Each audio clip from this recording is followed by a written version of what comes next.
Dakilang pasasalamat ang ating inihahandog. Nanibago ako nung Sunday, punong-puno ito eh. Parang nagbakasyon sa iyo. Nauna pang nagbakasyon sa akin yung mga kapatid, no? Kung nanonood po kayo, sasabihin nyo sa akin yan, Pastor, naka-livestream kami. Sa Sunday, papaalis ko na po yung livestream para dito po kayo at makasama namin physically.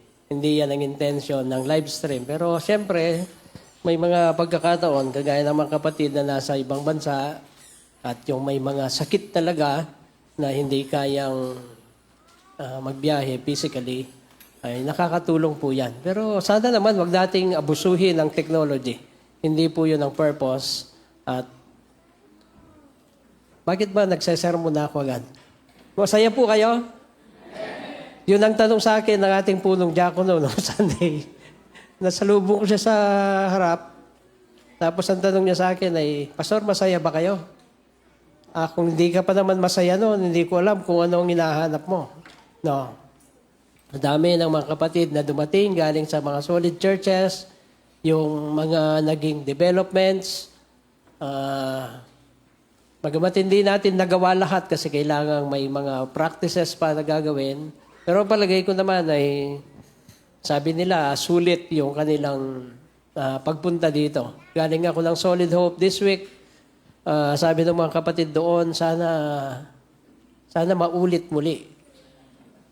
Pero siguro sabi ko, pag mga after 20 years, ulitin natin yan. Hindi ko lang alam kung nandun pa tayo noon, pero hindi naman tayo ang mahalaga dito. Ang Panginoon ang mananatili. Yan. Napakasarap pagdiwang ng mga anibersaryo kapag siyempre, yung mga magaganda yung pinag-uusapan. But you know, meron ding mga anniversaries na hindi ko na matandaan kailan ba yung Pinatubo Day ng Pampanga? Last month was it?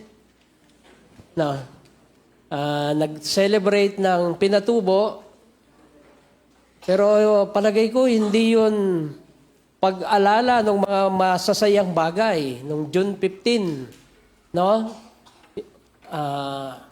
Ang parting Visayas sa may Tacloban, yung Typhoon Yolanda, which is the strongest and fiercest typhoon that the Philippines ever had, sabi ng kasaysayan.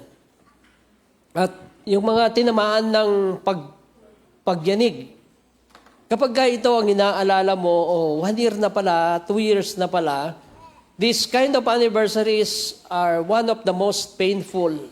Hindi ito kasing kagaya ng, napagod tayo. Sabado at Linggo, napagod tayo. Yung mga kapatid na nag-manage ng kitchen, I'm sure, napagod sila.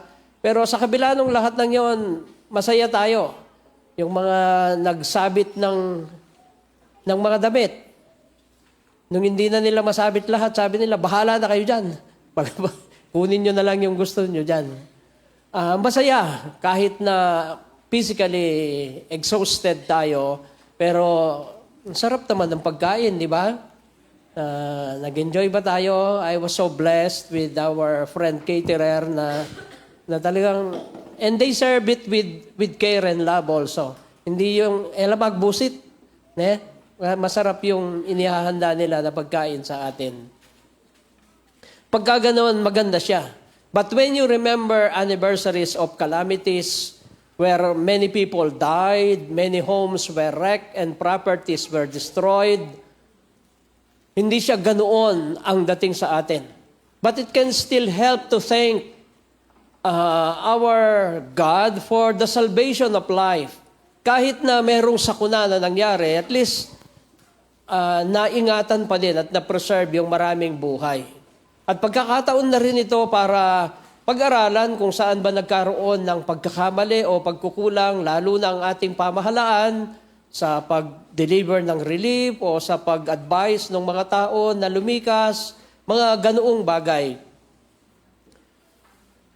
To thank for an anniversary, yung magpasalamat para sa isang taong pangunguna ng Diyos ay mabuti. At kahit na minsan ay malungkot yung anniversary na inaalala, pero sa paggunita natin ng ating anibersaryo, ito ay masayang paggunita. No? This is one of the best. Hindi man natin siya nile-level, pero yung ating 20th anniversary talagang napasubo nga yung ating kasi nakikita niya, palagay ko madami pa yung mga puntos niya, kaya lang inabot na tayo ng alas 12 eh. Nakikita niya kasi nag-enjoy yung crowd, yung congregation, kaya ganon. Napakasayang magunita siya. Palagay ko tayo na naging bahagi nito hanggang sa kunin na tayo ni Lord, hindi natin makakalimutan yung 20th anniversary. Ito ang pagkakatatag natin bilang iglesia. 20 taon na ang nakaraan. At napakaganda na mabuting alalahanin natin ang kabutihan ng Diyos sa atin sa maraming taon na Kanyang ipinagkatiwala. Sa maraming taon na pinangunahan tayo. Tingnan din natin kung saan tayo maaring mag-level up pa. Kung paano natin pwedeng ibayuhin at pagandahin pa, lalo na doon sa mga parte na parang nagkulang tayo. May mga bagay na patuloy nating isulong sa ating buhay bilang iglesia. Within 20 years, many things have changed in our church. Remember, we started using, maganda na kasi siya ngayon hindi niyo na maalala, no? Sa mga kapatid na hindi po kasama namin nagsamba doon sa kabila, ang tawag namin doon ay church with no walls. Yan. Wala siyang pader kasi. Open siya. Air continuous.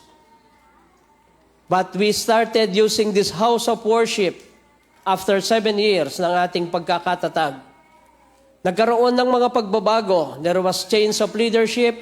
Pero mga kapatid na nag-resign sa kanilang mga tungkulin, lumipat ng simbahan, yung iba nag-abroad. Ay mga tao naman na umalis. Kagaya ng mga kapatid na tabang. Dahil nagpunta naman ng Solid Hope. Pabiro nga sinabi ni Deacon Rex na kung hindi pa umalis si Pastor Emil, hindi pa ako magiging diakono, sabi niya nung linggo. Hindi naman siguro, nakatadhana yon sa plano ng Diyos. Marami yung pagbabago, marami yung umalis, maraming nagpaalam, marami din naman yung dumating sa atin bilang iglesia. And we went through a lot. But in those changes, there are also those that do not change. Oo, maraming nagbago sa loob ng iglesia. Pero marami din ang nanatili na hindi binago ng Diyos. There is a 20-year-old thing that our church is still doing. And that has to do with the message. Sa loob ng 20 taon, hindi nagbabago ang mensahe ng iglesia. This is the message that we brought and we are declaring to all listeners. Ito yung mensahe na gusto nating ipahayag sa bawat handang makinig. If there is one thing that we want our neighbors and the church to know, we would like to introduce you to the message that we are preaching. Hindi natin ipinangangalandakan, bagamat nakita nyo naman yung picture niya, no? Ang ganda-ganda ng ating bahay-sambahan, pero mga bonuses lang yan. Hindi yan ang pangunahin. Ang ating gustong makilala tayo ng mga tao ay ang mensaheng ibinigay ng Diyos na siyang naging dahilan kung bakit nagsama-sama tayo 20 years ago. And this message is for everyone. Ito yung mensahe na alam nating kailangan nating lahat. Ating sisitasin yung binasang mga talata kanina na siya nating magiging sandala ng ating pag-aaral ngayong umaga. Ito ay sulat ni Apostol Pedro sa iglesia ng Jerusalem. Pagkatapos mangyari ito kasi, nag-report siya sa Jerusalem Council at kailangan niyang ipaliwanag itong mga pangyayari na naganap doon sa pamilya ni Cornelio. The leaders of the church are asking, bakit mo kasi pinahintulutan, Pedro? Yan ang tanong. Bakit mo pinahintulutan na mangyari yon? Bakit ka sumama? Bakit ka kumain? At bakit mo ipinatong ang iyong kamay sa mga hentil? Ang tinutukoy po nila ay yung mga hindi Hudyo. Ang mga Hudyo kasi ay lumaki sa paniniwalang sila ay espesyal na lahi dahil sila ay pinili ng Diyos, ang bayang Israel, ang bayan ng Diyos. Ang kanilang kaisipan ay nahirati doon sa paniniwala na para makalapit ka sa Diyos, kailangan mo munang maging kasing kagaya ng isang Hudyo. You must first become an Israelite. Dapat Israelita ka muna. Hindi nila matanggap sa kanilang grupo, bakit itong si Cornelio, isang hentil, ay tinanggap ni Pedro bilang isa sa mga mananampalataya. Dahil siya ay nabautismuhan at naging kabahagi ng iglesia. This is the situation here. This is the situation here where Peter is being questioned. Tinatanong siya ng mga tagapangasiwa ng iglesia sa Jerusalem, bakit hinayaan mo itong mga hintil na ito na hindi naman naging Hudyo pero tinanggap mo na maging miyembro ng church? Yan ang tanong nila sa kanya. Kaya nga doon sa ating sinitas na talata, nagpapaliwanag si Pedro kung ano ang nangyari. At sinabi niya, hindi niyo ba naintindihan na ang anghel mismo ay napakita kay Cornelio? Oo, isa siyang hentil, pero ang anghel ng Diyos ay nagpakita sa kanya at sinabi sa kanya ng anghel, magsugo ka at sunduin si Pedro at sasabihin niya sa iyo ang mensahe na kailangan mo upang maligtas. Nakita niyo po kung gaano kahalaga yung mensahe dito? Sa gitna ng malaking insidente na ito, posibleng maging paraan o dahilan para mahati ang iglesia dahil mainit ang usapan doon sa konseho ng Jerusalem. Hindi nila matanggap. Pero ang tanong ni Pedro sa kanila, hindi nyo ba nakikita? Ang Diyos mismo ang nagpadala ng anghel. At ang sinabi ng anghel sa kanya, suguin ako at sasabihin ko, ako magsasabi ng mensahe na kailangan niya upang maligtas. Ibig sabihin niyan si Cornelio, kailangan niyang marinig yung mensaheng yon na daladala ko, sabi ni Pedro. Ang mensaheng yon na siyang naging dahilan kung bakit nagkaroon ng church sa Jerusalem. At anuman ang kailangan ni Cornelio, kagaya ng iba, sinasabi ko ngayong umaga, ito rin yung mensaheng kailangan natin. So, in the question of why a church like Solid Foundation Baptist Church is in here, in this barangay, in this community, ako'y naniniwala kaya nilagay tayo ng Diyos dito sa lokalidad na ito dahil sa mensaheng gusto niyang ipaabot natin sa iba. Because everyone needs the message of salvation and that is being preached by the church. Walang ibang mga ngaral ng ebanghelyo ng pagliligtas maliban sa iglesia ng Panginoon. Kaya nga ang sinasabi ko, kaya tayo nandito. Oo, maganda ang mag-fellowship, pero hindi yan pangunahin. Maganda yung ating ginagawang pagsamba na sama-sama, kabahagian ng ating paglakad, pero mas merong mahigit na dapat nating pangibabawin ang mensahe ng Diyos na narinig ng kagaya ni Cornelio na isang hentil na makasalanan sa tingin ng mga Hudyo, pero ito ang paraan para maligtas siya. Kailangan nating ipaibahagi ang mensahe. And this message has been spread to many parts of the world until now. And this is the message that was received by our church. Kung papaanong sinasabi ni Pedro, kaya naligtas si Cornelio ay dahil sa mensaheng yan. The same message kung bakit nabuo ang iglesia sa Jerusalem. And this same message was spread throughout the world at ito yung narinig, ito yung natanggap natin kung kaya't nagkaroon ng local church sa lugar na ito. And because of this message, our church was established in 2006. Hindi po aksidente yon. Hindi yun parang, pinlano kasi ng mga kapatid, nagkasundo sila na ganito, hindi ako naniniwala. Malibang kasihan ng Diyos at bigyang kapangyarihan ng ebanghelyong ito, ang mensaheng ito, hindi magiging realidad ang pagkakatatag ng solid foundation na nagsimula noong 2006. And since then, 20 years later, this is still our message. Hindi ito magbabago. The same goes for each one of us. Hindi tayo magbabago ng mensahe na ibabahagi sa mga taong nangangailangan nito. Naririto tayo at naririto ang mensaheng ibinigay sa iglesia na siyang naging dahilan kung bakit naririto tayo ngayon. Kailangan natin ito noon, patuloy nating kailangan ngayon, at kailangan nating ibahagi sa iba ng nangangailangan ng kaligtasan. There are those who want to prioritize other things than the message. Makikita natin sa ating paligid kung magmamasid kayo, merong mga kapatiran tayo na mas inuuna ang iba-ibang propaganda at pamamaraan.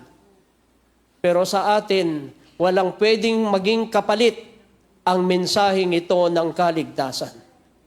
And I want to give 3 things why. Gusto kong makita natin, 3 bagay ang gusto kong ibahagi bakit ang mensahe ng Solid Foundation Baptist Church. And this is, wala siya yung title niya, no? Ang mensahe ng SFBC, yan ang title natin ngayong umaga. Ano ba yung mensaheng ito? What we are sharing is a message, not goodness. Ang mensahe ang mahalaga, hindi ang kabutihan ng tao. Makikita po natin sa kwento, sa aklat ng mga gawa. Sa introduction kay Cornelio, ang sabi siya isang senturyon. Ang senturyon ay kagaya ng isang company commander sa army. Mataas ang kanyang posisyon. Madami yung kanyang nasasakupan sa Roman military. But aside from his high position and glory, it is said in Acts chapter 12 that he is a man who is hardworking in goodness. Isang taong ang gawa ay napakabuti at siya'y may takot sa Diyos kasama ang kanyang buong pamilya. Tumutulong siya sa maraming tao at siya ay nagiging dahilan ng kabutihan sa kanyang paligid at siya ay taong mapanalanginin. Kung ganito yung mag-a-attend sa atin, tatanggapin ko na agad. Nakita niyo po? Mabuting tao siya, kinikilala at tinitingala ng lipunan, siya'y taong may takot sa Diyos, siya'y taong mapanalanginin. What else would you want from a person with that attitude? Ano pa ba yung hahanapin natin? He is a good person. He is a good partner. Meron siyang malaking takot sa Diyos. Ibig sabihin, meron siyang relihiyon na sinusunod at ito ay matapat niya. With whole sincerity, he practiced it. This is the example of Cornelius. Matuwid siya. Isa siyang mabuting tao. Meron siyang relihiyon. But if we look at him, hindi ibig sabihin nito, ligtas siya dahil sa kanyang kabutihan. Kaya nga, makikita natin kung titingnan natin yung naunang mga talata dito sa chapter 10, sinabi ng anghel sa kanya, kailangan niyang magsugo papunta kay Pedro na nandoon pa sa Joppa. Malayo siya, sa kabilang bayan pa. Sabi ng anghel, magsugo ka ng yung mga alipin at puntahan mo si Pedro na nandoon sa Joppa at sabihin mo, kailangan mo ng mensahe ng kaligtasan. In other words, when Cornelius is portrayed as a good man at the time, he is not still saved. Hindi pa siya ligtas. Kasi kailangan pa niya yung message ng salvation. It is taught that salvation is not in goodness. Wala sa kabutihan ng tao, but in the message brought by the church. Ito yung makakapagligtas. The angel did not tell him that what he was doing was enough. Hindi sinabi ng anghel, ox ka na, mabuti ka na. at tiyak na ligtas ka na. No, he needed to hear the message that Peter would bring him. Kailangan niya yung dadalhing mensahe ni Pedro. And the message that Peter brought to him was about Jesus Christ and His salvation. The same message that we are preaching and sharing to others. We have no other message na kailangang ipamahagi sa iba. The whole message of Peter to Cornelius can be seen in chapter 10 verse 43. Ganito po ang sabi niya, every believer in Christ can receive forgiveness for his sin through His name. That is the whole message of salvation, forgiveness of sin through faith in Christ Jesus. What does this implication mean at this point when Cornelius was called a good man? Makikita natin siya'y napakabuting makipagkapwa, siya'y mapanlimos. Sa mga tao noon yung nagbibigay ka ng limos. Hindi po pangkaraniwan yan. Ngayon, nagbibigay din tayo pero masakit yung loob natin, no? Lakas-lakas ka, tapos, pero magbibigay ka din. Yan. Siya talagang bukal sa loob niya. Bahagi ito ng kanilang paraanan upang ibalik sa Diyos yung pagpapalang kanilang natatanggap. Napakahusay niyang makipagkapwa, magaan sa puso na manlimos, at siya'y may malaking takot sa Diyos. Pero sa lahat ng kanyang kabutihan, hindi pa rin napapatawad ang kanyang kasalanan. Kailangan niyang marinig ang mensahe na magsasabi sa kanya tungkol kay Hesukristo. At ang pagsampalataya kay Hesukristo ang tanging makapagpapatawad ng kasalanan. At ito pa rin patuloy ang mensahe ng Solid Foundation Baptist Church. Ipangaral sa mga tao na walang pag-asa ng kapatawaran sa pamamagitan ng pagiging mabuti o sa kabutihan mo. Isang napakamaling mentalidad ang isipin na sinasabi ng iba, kahit naman may kasalanan ako, kung dadagdagan ko yung aking mga mabuting gawa, parang dagdag bawas po yun eh. Sinasabi nila, kung marami kang kasalanan dito, dagdagan mo yung kabutihan, mababawasan daw yung kasalanan. Hindi po, sa election lang po yun, dagdag bawas. Sa harapan ng Diyos, hindi pwede yun. Ang kasalanan, kasalanan siya. Even if you will make goodness greater, and it doesn't mean it will erase your sin. That is a wrong mentality. Maling paniniwala ang ganitong kaisipan. Your sin will not be erased by any goodness because sin is inferior to the commandment of God. Sabi ni Pablo sa kanyang sulat kay Tito, Titus chapter 3 verse 5, iniligtas niya tayo hindi dahil sa ating mabubuting gawa, kundi dahil sa kanyang habag sa atin. Malinaw naman ito sa buong kasulatan. Ito yung paulit-ulit na sinasabi ng banal na kasulatan. Tayo'y iniligtas niya sa pamagitan ng Espiritu Santo na nagugas sa atin upang tayo'y ipanganak na muli at magkaroon ng bagong buhay. No matter how good you are, you will not be saved if you grew up in that belief that you were taught to be good and you will be saved. Kung inaakala mo na dahil tinuro sa atin magmula nung bata tayo na sa magitan ng paggawa ng mabuti maliligtas tayo, I'm telling you, you receive a wrong teaching. Makikita natin sa ating mga sasinitas na talata, anong kailangan daw ni Cornelio? Ang kailangan niya ay ang mensahe ng kaligtasan na idadalhin ni Pedro. At ito'y totoo sa ating lahat. Huwag niyong sabihin sa akin na kayo'y naligtas dahil kayo ay may kamag-anak na leader ng church o kayo ay palaging naririto sa iglesia. No. Tayong lahat ay naligtas dahil isang araw narinig natin ang mensahe ng pagliligtas, sumampalataya tayo at sa habag ng Diyos, tayo ay naging kabahagi sa kanyang pamilya. That is why it is so blessed for anyone to hear a message brought by the church about salvation. Mapalad sila dahil merong mabuting balita. Bagamat sa kanila, sa kasalukuyan, di man nila nakikitang mapalad sila. Pero tayo na nagdadala, sana makita natin na hindi nakakahiya na magbahagi ng mabuting balita. Sa ating mga anak na nag-aaral na mag-witness at i-share sa inyong mga kaibigan ang pagliligtas ni Kristo, hindi ito corny, hindi ito nakakahiya, Hindi ito isang bagay na kailangang mangimi tayo. Because we know these people who will hear the gospel are blessed. Mapalad sila dahil narinig nila ang mensahe ng pagliligtas ng Diyos. Si Samuel Morse ang nakadiskubre ng telegram. Isa sa mga dahilan kung bakit inimbento niya ito dahil nung magkasakit ang asawa niya na nasa malayo ay hindi agad siya na-inform. Kaya't nailibing na yung asawa niya, hindi pa niya alam. Isa siyang inventor, kaya sabi ni Samuel Morse, iimbentuhin ko nga itong telegram na ito. Kailangan niya kasi ng mabilis na mensahe. Well, sa ating panahon, hindi na natin kailangan ng telegram. Meron na tayong chat, meron na tayong text. Napakadali para sa atin ang mag-message.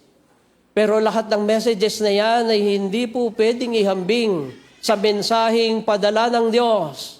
Mga minamahal, hindi nakakaligtas ang pagpunta sa church, ang pag-awit ng makalangit na awitin, ang pagbabasa ng Biblia, lahat ng yan ay mabuti.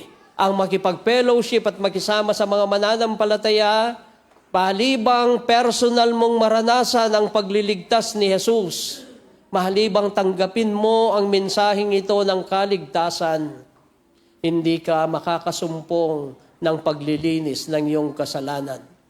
And that is the most important message. So Cornelius had sent to Peter to Joppa, a few miles away. Malayo pa. Pero nagsugo siya para sunduin si Pedro para marinig niya yung mensahe. Tayo hindi na natin kailangan gawin yon. Napakapalad natin. Paggising mo sa umaga, meron ng... Sino ba yung nag-lead ng devotion kaninang umaga? Hindi kayo nakinig, no? Hindi nyo alam. I'm just telling you, this round, we will be introducing one of the new talent ba sasabihin ko? One of the leaders, meron akong na-discover ng isang bagong leader na isasama sa round na ito, and I would just like to create an excitement. Sana antayin nyo, no? Hindi ko sasabihin kung kailan, basta maririnig nyo na lang siya. At sana mabless tayong lahat doon sa pangunguna niya this round. My challenge to you is do not reject the message because you feel like you are righteous. Kasi sa tingin mo ay matuwid ka, magsalamin ka sa salita ng Diyos. Yun ang ibig kong sabihin. Bakit? Si Cornelius ba, ipinilit niya na mabuti siya? Sa standard ng mundo, sa mga tao noon sa kanyang paligid, pwede niyang ipagmalaki. Mali ang angel na ito. Bakit kailangan kong ipatawag yung Pedro na hindi ko kilala na nandun sa malayo, samantalang matuwid ako? Naglilingkod ako sa Diyos, naglilingkod ako sa tao, parehas ako. Pero hindi natin makikitang ipinagpilitan yon ni Cornelio. Ang sinabi niya, magsusugo ako, kaya't nagsugo siya. Kung hindi siya nagsugo, malamang kaysa hindi maliligtas ang taong ito. He will remain in his goodness, but he will not be saved. Maaring matuwid siya sa harapan ng mga tao, pero mananatili siyang hindi ligtas. There is no forgiveness of his sin, and you must come to the assessment of your righteousness, that in front of God, your sin will not be removed. Walang kayang maghugas ng ating karumihan, malibang sa dugong nabubo sa krus. Ito yung sinasabi ni Apostol Pedro sa Philippians chapter 3, verses 8 and 9. Sabi niya, oo, itinuturing kong walang kabuluhan ang lahat ng bagay bilang kapalit ng lalong mahalaga ang pagkakakilala kay Kristo Jesus na aking Panginoon. Ang lahat ng bagay ay pinalagay kong walang kabuluhan at itinuring kong basura. Makamtan ko lamang si Kristo. At lubos na magipag-isa sa Kanya. Ang aking pagiging matuwid ay hindi sa pagitan ng pagsunod sa kautusan, kundi sa pananalig kay Kristo. Ang pagiging matuwid ko ngayon buhat sa Diyos sa pamamagitan ng pananampalataya. Hindi ko na kailangan ipaliwanag ang mga talatang ito. Napakaliwanag ng sinasabi ng apostol na tayo man, kailangan nating maranasan ito, na kailangan nating ibuhos ang laman ng ating puso at yung mga mabubuting bagay na iniisip nating katwiran, hindi kayang hugasan ng ating kasalanan. Malibang yumukod ka at sumuko at isuko ang iyong sarili sa Diyos. Huwag mong ipaggitgita ng iyong katwiran, kundi gayahin mo si Cornelio.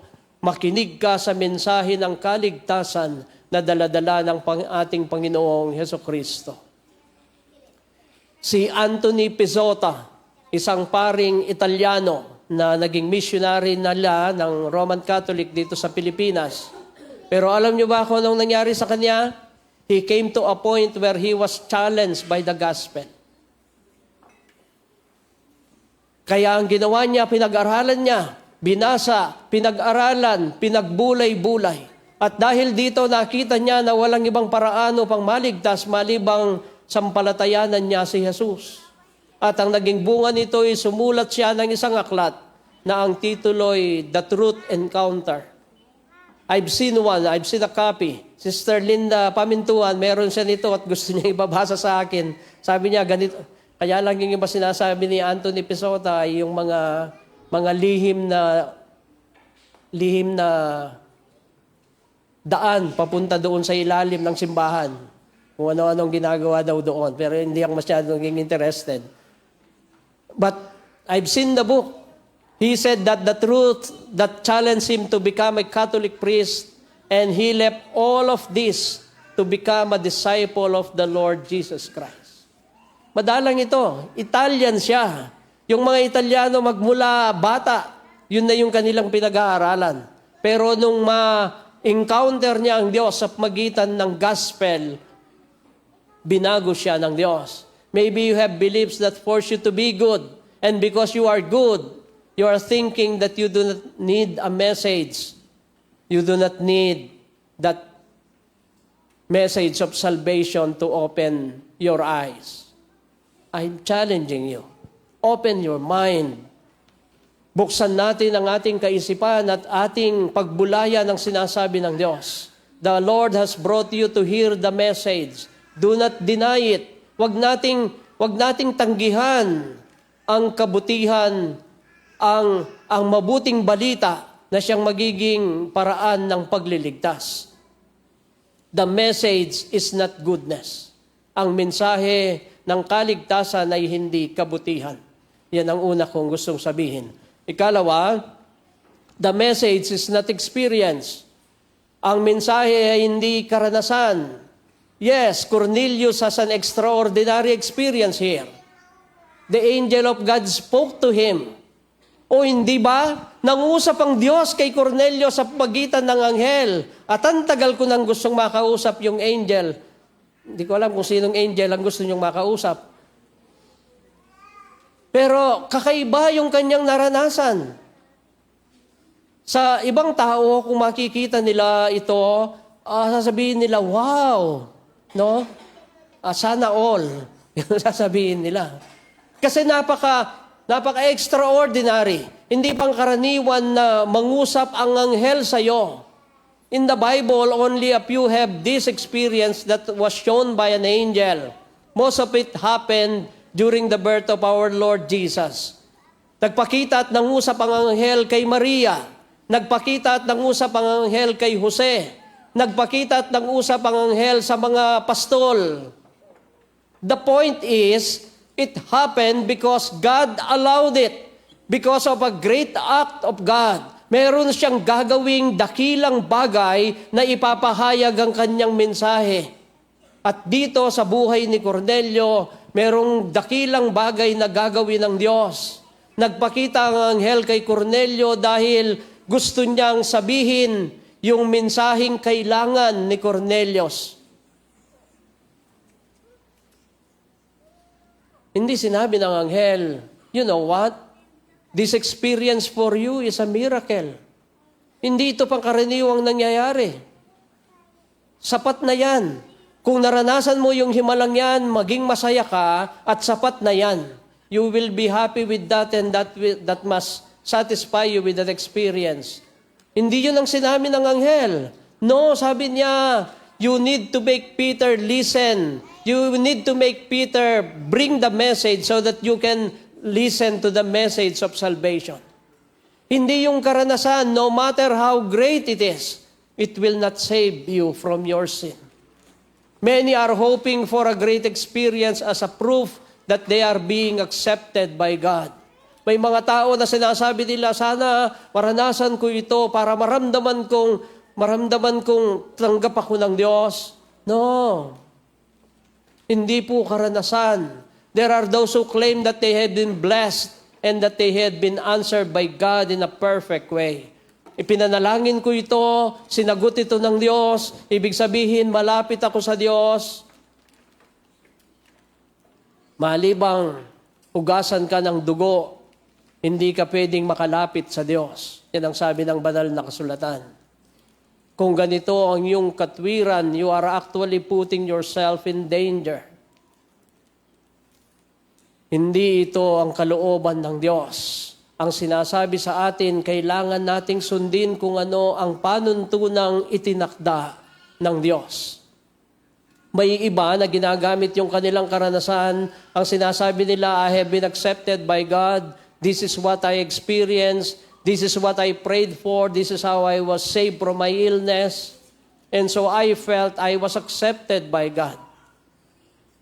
Yung gumaling siya sa kanyang sakit, sasabihin niya, nakaranas ako ng himala, naramdaman ko, malapit ako sa Diyos. Kung ikukumpara mo ito sa karanasan ni Cornelio, si Cornelio hindi lang niya naranasan, hindi lang niya naramdaman, nakita niya at narinig niya yung anghel na nangusap sa kanya.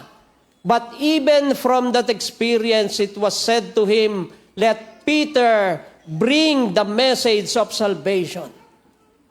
Sa kabila ng kakaiba yung kanyang naranasan, malinaw na sinasabi ng banal na kasulatan, hindi sapat yon. If you rely on experience, you will only be in danger. If you rely on your feelings or on your feeling that you are accepted by God, then you just have to prevent it. Hindi ito tama. This is a disease called anorexia nervosa. Alam niyo ba yan? May sakit palang ganito. Nabasa ko lang naman to. May yung anorexia, sana ma-pronounce ko ng tama, nandiyan pa naman si Doc. Anorexia nervosa, ito daw yung pakiramdam nila, tumataba sila ng tumataba. Usually sabi nila yung sakit na ito sa mga babae. Kahit na nangayayat na siya, kahit namayat na siya ng todo, ang pakiramdam pa rin niya ay tumataba siya. At mayroong mga namatay daw patungkol dito. Buti na lang walang ganong sakit sa solid. No? Tayo, basta may pagkain, okay tayo. Anong payat-payat? Mamamatay ka nga lalo doon eh. Pero itong sakit na ito, ganun yung pakiramdam niya. Yung natatakot daw siya na baka tumaba siya, kaya hindi na siya kakain. Kahit na payat na siya. Anong sinasabi ko? Huwag kang umasa sa iyong nararamdaman. Huwag kang umasa sa iyong karanasan. Maaring sa karanasan mo, tanggap ka ng Diyos. Maaring sa pakiramdam mo, malapit ka sa Diyos. Dahil sa iyong dasal, dahilan sa iyong relihiyon, nagkakamali ka. Hinahamon kita na huwag mong tabunan ang mensahe dahil sa iyong karanasan.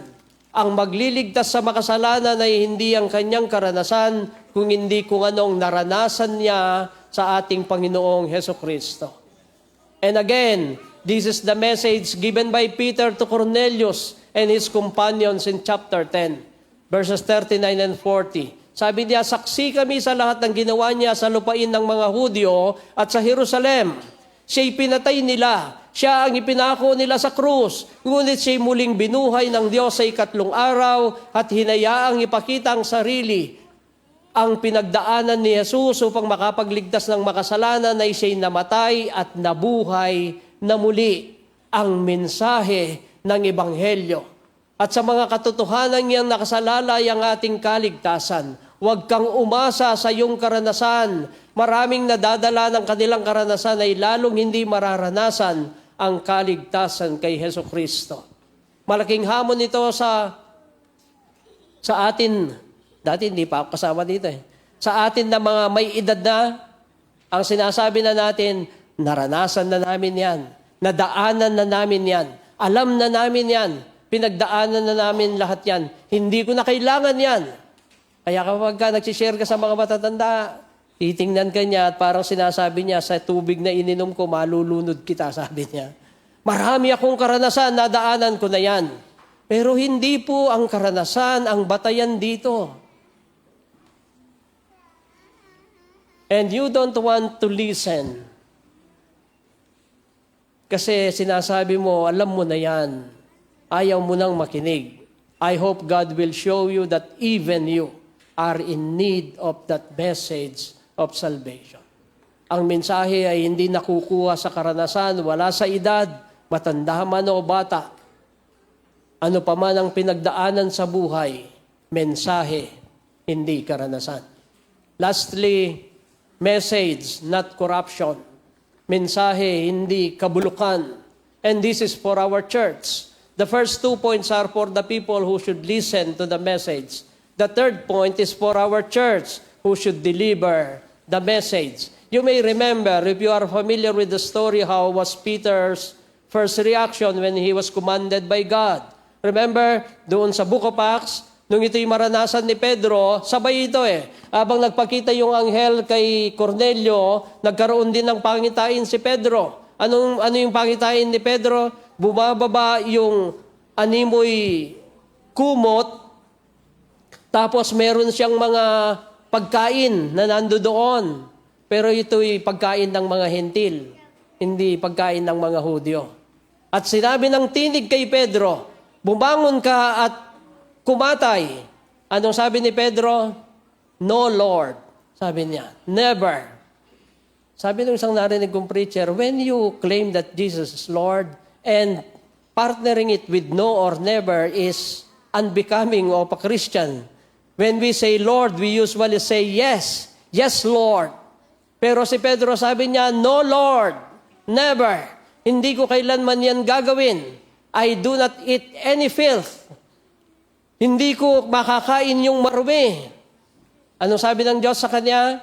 Ang nilinis ng Diyos, huwag mong ituring na marumi. And that is when Peter said that the message that God is saying to him, reach out. Abutin mo ang mga hentil na itinuturing na mga marumi ng mga Hudyo. Ang Ebanghelyo at ang sulat ni Pedro sa mga iglesia ang nagpapatutuo na ang Diyos ang nagsugo sa kanya, siya yung nag-utos sa kanya kahit na actually ayaw niya eh. Yung pinapunta ni Cornelio sa Joppa, kalahating araw lang, nakarating na. Maglakad ka ng kalahating araw, malayo na yun, no? Pero si Pedro, pwede na sana silang makapunta, pero naghintay pa siya ng sumunod na araw. Alam niyo po kung bakit? Naghahanap pa siya ng witness. Kailangan niya ng magsasaksi sa kanya eh. Ilan yung dinala niya? 6. Sa mga Hudyo, yung may 2 kang testigo, sapat na yon. Pero mahirap itong usapin na ito. Sabi niya, hindi. 3 beses na pwede. Kaya 3 times 2, 6 yung kanyang isinabang mga testigo eh. Hindi siya sold out. Nandoon yung pagtanggi sa kanyang puso. Pero dahil sinabi ng Diyos, wag mong ituring na marumi ang nilinis ko na, napilitan siyang tumugon. And this teaches us that the church has a message for all kinds of people and we should not resist. Kahit na ayaw mo. Pag Sabado, punta ka ng makapagal. Pag Sabado, minsan ayaw mo, no? Kahit na ayaw mo, mag-share ka pa din sa mga kakilala mo. Kahit na ayaw mo, ito yung sinasabi dito. Meron tayong kalikasan na lumalaban kasi doon. Pero nakita niyo si Pedro, sumunod pa rin siya sa kalooban ng Diyos. Si Pedro ay tinuro sa kanya kasi nakagisnan niya na ang mga hentil ay marumi. kaya't iniiwasan niya sila. But when he arrived at the house of Cornelius, sabi ng Acts 10:34, at nagsalita si Pedro, ngayon ko lubusang nauunawaan na walang itinatangi ang Diyos. Nakita niyo po yon? God is not a respecter of person, but He honors faith and obedience. Do not think that our church is for those who have vehicles only. Ay, hindi pwedeng witnessan ito kasi wala siyang sasakyan. Magagalit ang BMO sa akin, gumawa pa naman ng malaking parking area doon. Hindi po. Ang church hindi para lang sa mayayaman. Pagamat karamihan sa atin ay mayaman. Palagay ko tayong lahat mayaman dito. Amen. Sa Class BC kasi meron kaming pabiro na yung mga pastor daw na walang sasakyan, didispelo. Aalisin na sa Class BC. Biro lang po yon. Pero dito hindi natin didispelo yung mga miyembrong walang sasakyan. Ipagpipray natin na sila man ay magkaroon. The church is not for any type of society. Kahit ano pang elemento ng lipunan, ang iglesia ay para doon sa mga nakahandang makinig sa mensahe ng kaligtasan ng Panginoong Hesukristo.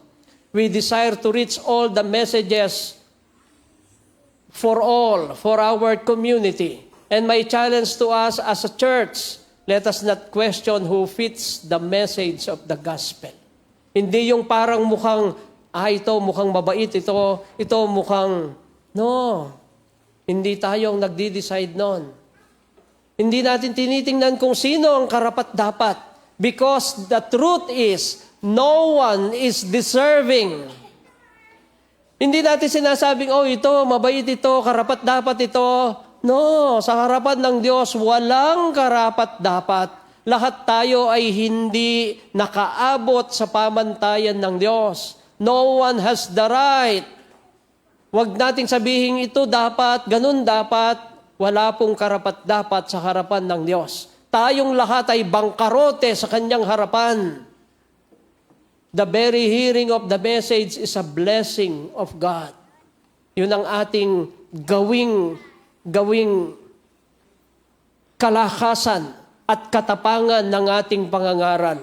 Yung makarinig lang sila ng Ebanghelyo ay malaking pagpapala na yon. If you receive the message of the gospel is a blessing, and if you do not deny it, why will you deny it? If you will deny the blessing of hearing the gospel, then I do not know if there is hope for any one of us. Think about it. Why isn't the angel himself preaching to Cornelius? Bumaba na yung anghel. Nananalangin si Cornelio, by the way, nung bumaba yung anghel at nangusap sa kanya, nananalangin siya. Kayo kung nananalangin kayo tapos may biglang lumitaw na anghel, hindi kaya kayo tumakbo? Si Cornelio, hindi siya bahagi ng sambahayan ng Diyos. Nananalangin ng taimtim, lumitaw yung anghel sa harapan niya. At ang mensahe niya, pagpunta kay Pedro at si Pedro magdadala ng kaligtasan. Ang tanong ko lang, ito ay ano ko lang naman ito, naisip ko lang. Bakit hindi na lang yung angel yung hindi ba alam nung angel ang message? Palagay nyo? Alam niya. Pero bakit hindi qualified yung angel? Kasi yung anghel, wala po yung kasalanan. Hindi dahil hindi niya alam yung doktrina, hindi dahil hindi siya marunong magturo. Ang dahilan, hindi niya naranasan ang pagpapala ng pagliligtas ng Diyos. Kasi hindi po siya nagkasala. Hindi niya naranasan yung kaligtasang napa sa kanya dahil kay Jesus. Remember, you cannot give something that you do not have. Wala siya noon. Ligtas na siya. Kaya nga nasa langit sila. Hindi niya naranasang maligtas. Hindi po yung mga anghel, hindi po iniligtas ng dugo ni Kristo. Yung kasama nila, minsan lang nagkasala, itinapon. Sila yung mga demonyo dito sa lupa. Nandyan sila sa tabi nyo ngayon. Nakaupo dyan. Hindi siya kagaya ni Pedro. Si Pedro ilang beses siyang nagkasala. Hindi ba't si Pedro itinatwa niya ang kanyang Panginoon? Hindi ba't si Pedro tinawag na dyablo ng Panginoon? Ang dami niyang nagawang pagkakamali. Siya nga yung nakataga nung tenga nung slave nung pare. Pero ang isang makasalanang kagaya ni Pedro na nakasumpong ng biyaya ng pagliligtas ng Diyos, siya yung kailangan na magdala ng mensahe ng kaligtasan. Huwag na kayong manalangin, Lord, huwag na po kami. Angels na lang po ang papag-preach nyo at magpunta doon sa makapagal. Hindi po. Hindi qualified ang angel. Ang qualified ay ang mga dating makasalanan na nakasumpong ng biyaya ng pagliligtas. Pero kung di ka nakasumpong ng pagliligtas, huwag kang mangaral. Maging matapat ka sa iyong sarili. Kung hindi mo pa tinanggap si Kristo bilang Panginoon at tagapagligtas, hindi ko alam kung anong inihintay mo. Narito ang paanyaya ng Diyos. Ang mensahe naririnig natin. Si pastor hindi na pinapalitan yung preaching niya. Puro ganyan, puro ganito yung Dahil alam niyo po ano sinasabi ko? Dahil mapalad tayo, naririnig natin ang mensahe ng pagliligtas. At inuutos ng Diyos na humayo at abutin ang makasalanan. At sila man, ng gayon, sila man ay makaranas ng kaligtasan. The church is the one who will bring the message to a sinner.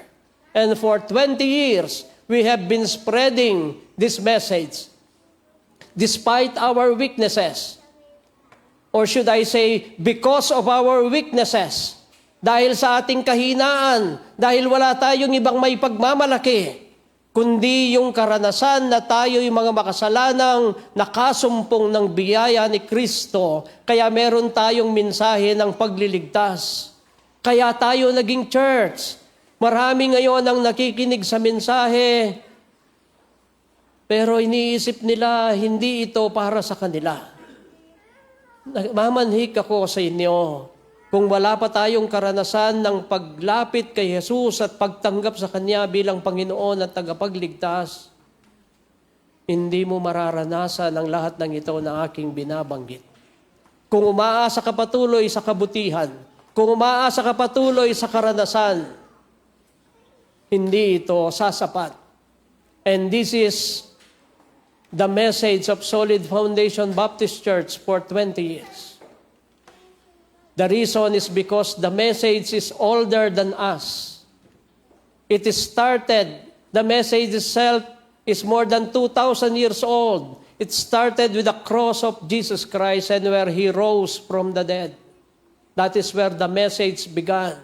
And we're so blessed. Inaabot tayo ng mensaheng ito. And for 20 years, our church has been upholding that message. It was conveyed to you when the Lord brought you here. Kaya ka nandito dahil yun ang gusto ng Panginoon na marinig mo. Ngayong umaga, ating sundin ang Panginoon kagaya ng kung paano sumunod si Cornelio sa Kanya.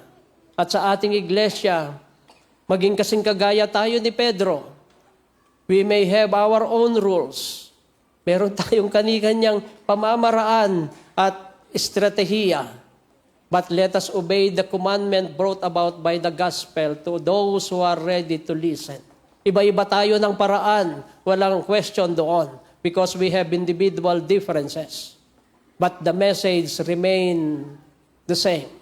Hindi yan magbabago. At ang ating responsibilidad bilang mga binago ng Ebanghelyo, tayo rin dapat ay maging daluyan ng pagpapala ng kaligtasan. Mamayang hapon pa sana itong message na ito. Ito ay para sa mga members na nagsasabing, si pastor dapat ang gumawa niyan, kaya natin siya binabayaran. Sabi ng iba. Sa mga deacons siya, sa mga leader ng church, kaya nga sila natin binoto. Hindi po. Tayo ang bumubuo sa katawan ng Panginoon. At tayong lahat ay merong mga bahagi. You see, ang Diyos ginawa niya tayong ang disenyo ng Diyos sa atin. Nakala nila kasi, yung trabaho, maraming tao nagsasabi, sana kung hindi na nagkasala si Adan, hindi na tayo magtatrabaho. Hindi po. Tayo ay, ang disenyo ng Diyos, magtatrabaho pa din tayo. Kung hindi nagkasala si Adam, tayo ay masayang nagtatrabaho. Yun ang pagkakaiba. Ngayon, masaya ba kayo sa trabaho nyo? Di nga. Pag uwi ninyo, lagi kayo, ganun yung bunting hininga nyo, no? Parang ang bigat-bigat ng buhay. Kabahagi yon, kasama yon sa sumpa kasi. Naiinis tayo sa trabaho natin, sa sobrang pagod natin. Supposedly, hindi ganon. But since we are wired that way, ang disenyo ng Diyos ay magtrabaho tayo at magtrabaho ng positibo. Kaya sa church, yung mga hindi gumagawa ng positibo, gumagawa pa rin sila. Anong nagagawa nila? Negatibo. Kasi kailangan mong gumawa eh. So yung mga hindi gumagawa sa church, sila yung nakakakita ng, naman pares medya si pastor, hindi na naman tama yung grammar ni pastor. Sa kanilang tanghalian, ang ulam nila si pastor, binarbecue. Kaya marami tayong napapansin. Kaya marami tayong komento. Malamang kaysa hindi tayo gumagawa ng positibo. Pero kasi dahil kailangan nating gumawa, kaya yung katabi ko naman, ang ingay-ingay, hindi tuloy ako makapag-concentrate. O yung mga nando doon, hindi man talaga nakikinig, natutulog lang. Gagawa pa rin tayo. Kaya ang hamon ko sa inyo, gawa tayo ng positibo. Para maiwasan na natin yung mga bagay na negatibo sa atin. Subukan nyo man. Mag-enjoy kayo. Kaya pagpasok nyo dito, yung mukha ninyo, hindi kayo nakangiti. Parang ang bigat-bigat ng buhay. Ewan ko, ba't di kayo gumaya sa akin? Ewan ko sa inyo. I will be preaching in Manalin this afternoon. Do pray with me. And me and my workers will travel to Batangas early morning tomorrow. Pag-pray niyo po kami. I will be holding nightly modular class dun sa mga pastor sa Batangas. And then on Sunday, next Sunday, I'll be preaching sa kanilang 7th, is it? Sa kanilang 7th year anniversary. Sabi ng asawa ko, bakit kasi kinukuha mo lahat yung Narinig niyo na yung sagot ko, di ba? Hanggat kaya. At nararamdaman ko, malapit ko nang hindi kaya. Masakit na yung likod ko pag bangon ko sa umaga. Pero hanggat kaya, anong gusto ninyo? Yung buhay ka nga pero wala ka namang nagagawa sa Panginoon? Kung hindi tayo gagawa ngayon, ang tanong ko, kailan? Sasabihin nyo, sayang kung gumawa sana ako noon, pero kaya nyo pa ngayon. Mga kapatid, ako lang po ang magsasabbatical this July. Malulungkot ako kung sa mga darating na linggo ay mababawasan pa yung ating attendance. Hindi po kayo magsasabbatical. Akala ninyo pag nagsabbatical ako, hindi ako nagsisimba. Nagsisimba din po ako sa ibang churches lang. Para naman ma-miss nyo ako. Dahil kung ganito yung attendance natin at mag-dwindle sa tuwing magsasabbatical ako, baka next year hindi na ako magsabbatical. Kung ayaw nyo akong papagpahingain, pag-absent lang kayo ngayong buwan na ito. Iniisip ko, hindi man nagiging healthy. Dapat sana ma-miss nyo ako, lalo kayong... Sa ibang church, pag wala yung pastor nila, mas masaya sila. Mas maraming uma-attend. At gusto ko yon. Pwede ba natin gawin yan? Wala kayo. Hindi kayo sumasagot. Ay, magbabakasyon po kami. Sabi ni Mrs., punta kami ng Singapore for 1 month. Naniwala na Master Lenny. Hindi po. Patuloy kaming maglilingkod. Sama-sama tayong maglingkod sa ubasan ng Panginoon. Sana huwag kayong sasabay sa akin na absent for the whole month. Pwede ba yan?